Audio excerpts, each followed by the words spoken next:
Hot weather is generally really good for the ice cream business. Every time we have a heat wave coming in, we definitely prepare for it. This time of the year, if you combine heat waves with Stampede, Market Mall and malls in general would be a great place to be in the cool. It's been a really fun week, and this is what we prepare for all year, are these big weeks where we have lineups out the door right till close at 11 p.m. And actually sometimes it can get so hot that sales start to drop a little bit. 20 to 30 degrees is ideal. After 30, it can, starts to get a little heavy, that heat on people. So there is kind of an ideal window of temperature in which we can really serve a lot of customers.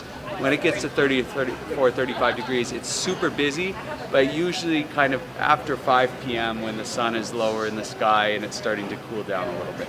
Whether there's a downpour outside, it brings customers in, or if there's a heat wave, it brings customers in. We don't have the counts right now since the heat wave started, but it's definitely a place that people would come shop, have something to eat just to get away from the heat, park in an underground parkade so their cars don't get heated up as much as well. So it's definitely brings the crowds in.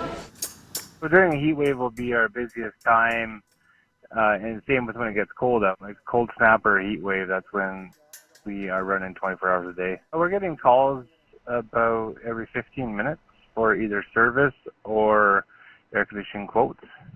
So it's been pretty hectic. Some people will call and be like, I want air conditioning right now. And they don't even care what it costs. Like, I'll just take whatever you got. It's definitely desperate needs when people are calling and saying that kind of stuff. People will panic and they'll start calling for air conditioning.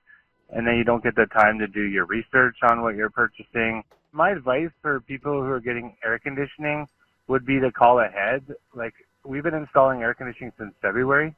What we've learned in the past is we can only do what we can do.